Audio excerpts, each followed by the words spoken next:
Halo, nama saya Alvin. Saya bekerja sebagai Fixed Income Analyst di Sinarmas Asset Management. Dan saya juga diberi tanggung jawab untuk mengelola salah satu produk reksadana, yaitu Simas Danamas Instrumen Negara.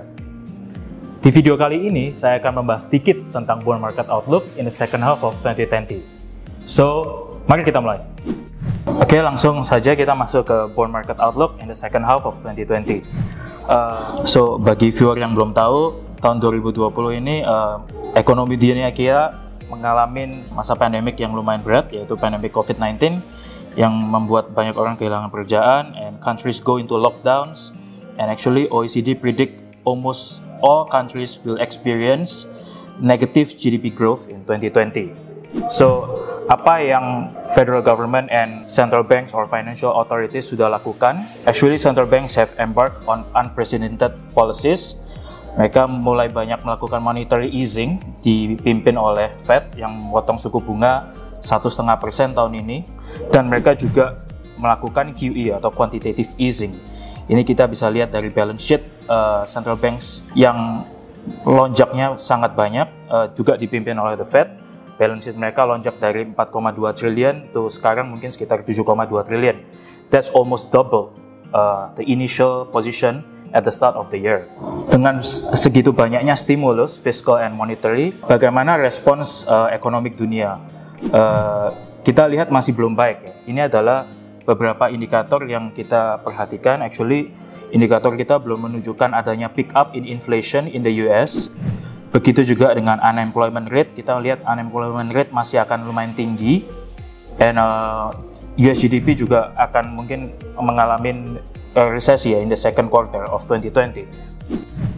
Begitu juga dengan Europe, not just in the US, inflation in the Europe is also non-existent. Dan kita juga lihat manufacturing activities has been very low. Kalau kita lihat Eastern world juga, kita lihat belum ada pick up in China inflation, but there are some silver linings yang kita lihat di indikator kita. Salah satunya adalah global export. So our indicators indicate that global export might pick up in the coming months, dan juga dengan adanya banyak infrastructure projects yang dilakukan oleh beberapa negara. Contohnya salah satunya adalah China. China announced infrastructure projects amount to 50 trillion of yen, which is setengah dari GDP mereka tahun 2019. Because of these infrastructure projects, makanya kita expect import China untuk pick up, which in turn will be good for commodities. So, dengan adanya pandemic COVID-19 ini, apa yang terjadi dengan bond market kita in the first half of 2020? Well, kita bisa lihat at the height of the pandemic, yield kita naik dari 6,5% ke 8,5% dalam waktu 2-3 minggu.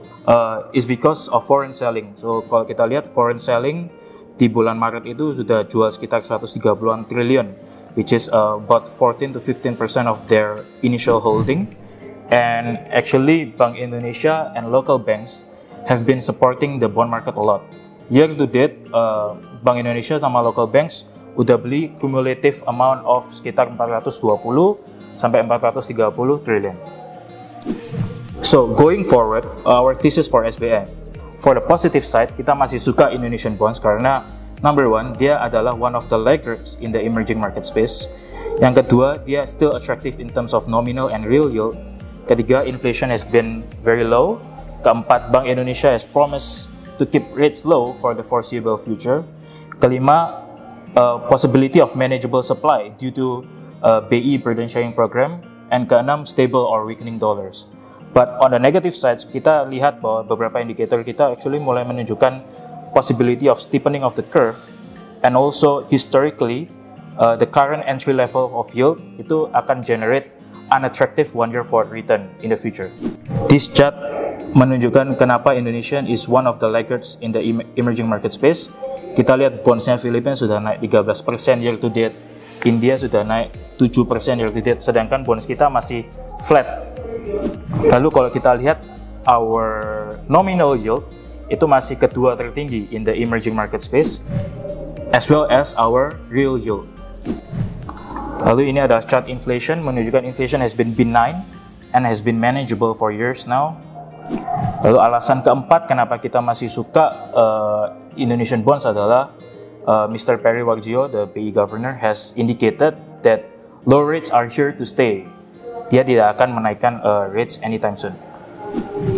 And actually this thesis has been supported by this is a very beautiful chart by Refinitiv. Dia menunjukkan bahwa setiap kali Korean export belum pick up, that will indicate low rates in the emerging market space, especially the Asian rates.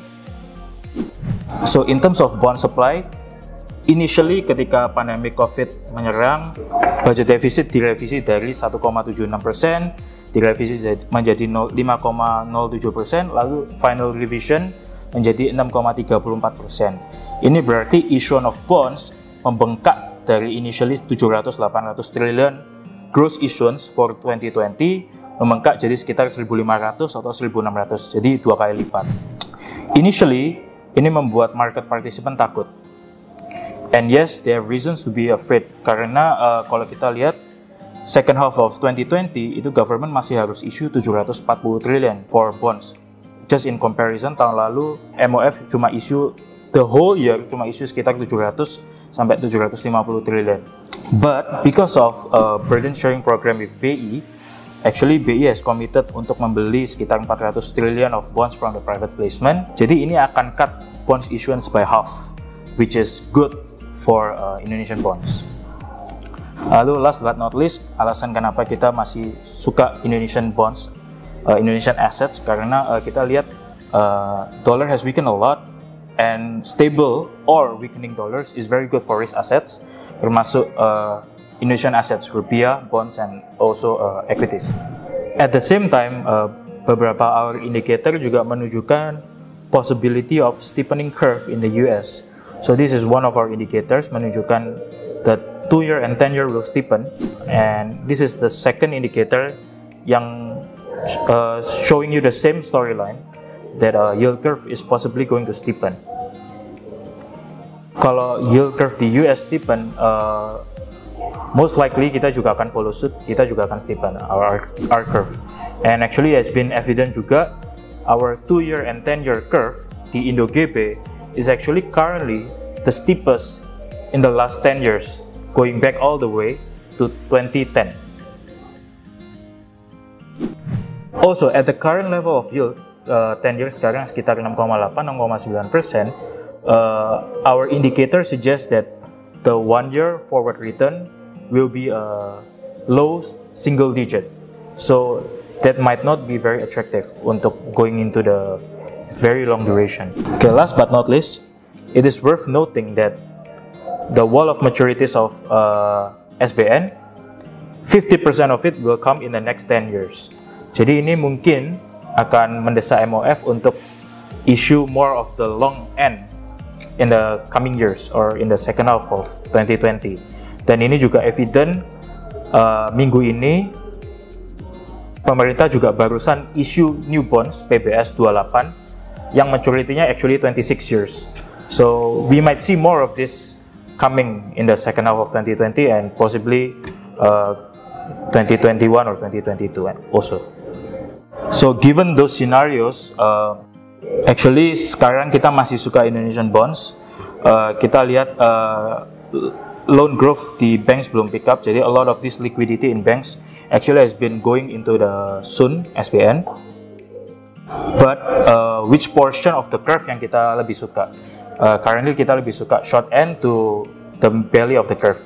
Kita prefer those instead of the long end. That is our take on the current situation of the Indonesian bond market.